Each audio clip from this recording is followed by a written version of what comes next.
Birinchidan өлкә белән зак еллардан бeri җитәкчелек иткән Сергей Морозовның көтмәгәндә башка эшкә күчүе күпләр өчен гаҗәп тоелды. Кем әйтмешле аяз көнне яшен суккандай булды. Икенчедән без татарлар өчен бу зур югалту да иде. Чөнки 15 ел буе ул мөмкинлеге булганда һәр татар чарасында катнашырга вакыт таба һәм ярдәм итә иде. Әле күптән түгел генә ул Татарстан язучылары белән булган очрашуга килде. Һәм бу көннәрдә башланып киткән бөтен Россия халык саны алуда татарларны берничә төркемгә бүлү сәясәте турындагы фикерләр белән дә уртаклашты. Когда я слышу о том, что давайте там будем делить то или иное, так сказать, нации, в том числе, так сказать, там татар на какие-то небольшие группы, я думаю, что это некоторые товарищи, если можно их назвать таким образом, делают это специально. Преуменьшить роль великого татарского народа. Вот стоит памятник человеку, который, так сказать, ярко и понятно всем дает ответ. Что такое великий татарский язык? Что такое великая татарская культура? Вот мы должны этим заниматься и гордиться. Дөресен әйтик, башкалар сыман татар җәмәгатьчелеге дә яңа губернаторын башта сагайыбрак кабул итте. Милли һәм дини эшләр элеккечә булырмы? Авылларда мәчет төзелешләре алып барылырмы? Татар матбугат чаралары өлкә бюджетыннан финансланырмы кебек шундый урынлы сораулар күңелдә бар иде. Сембер татарларның борчу сагаюлары әлегә юкка булган. Алексей Русский Ульяновскига килеп бер ай узуга хөкүмәт йортында төбәкнең дин әһелләре һәм милли автономия җитәкчеләре белән очрашты. Я вижу, что все вы живете здесь единой, дружной семьей, и основу таким взаимоотношениям заложил Сергей Иванович Морозов. Большое ему за это спасибо.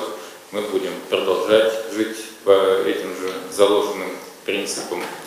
Вот, считаю, что это правильно. Алексей Юрьевич быел җәен беренче тапкыр өлкәнең Сабантуй бәйрәмендә дә катнашты. Губернатор семберләрне бәйрәм белән котлап бүләкләр тапшыру белән генә шикләнмәде, күзен бәйләп халкыбызның милли уеннарында да катнашты.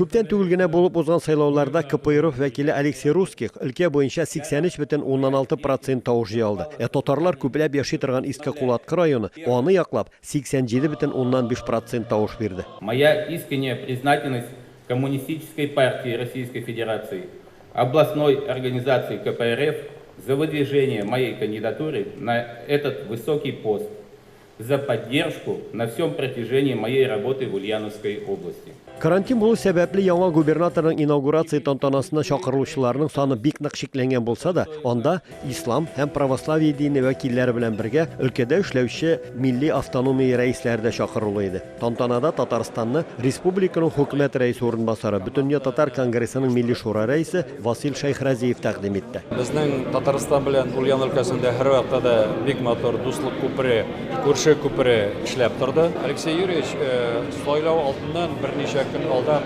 Татарстанда булды һәм безнең президентыбыз Рөстәм Нургалиевич белән очрашу үткәрде. Һәм инде менә бүгенге көндә безнең бүтән булган планнар, алдагы эшләр инде ике җитәкчесе арасында кул бирешеп эшләнгән. Сайлау алды кампаниясе барган көннәрдә үк Алексей Русских киләсе елда Ульяновскида узачак федераль Сабантуйны оештыру комитеты утырышын уздырды. Аның кысасында ул Васил Шайхразиев белән дә очрашты. Сөйләшү барышында сүз ике төбәк арасындагы күп еллардан бирле килүче үзара хезмәттәшлекне яңа баскычка күтәрү, мәдәният һәм мәгариф өлкәсендә эшне яңа форматта оештыру хакында барды. Казан кунагы төбәктә яшәүче 150 меңнән артык татарның рухи ихтыяҗларын канәгатьләндерүдәге эшчәнлеге өчен Ульяновск өлкәсе җитәкчелегенә рәхмәтен җиткерде.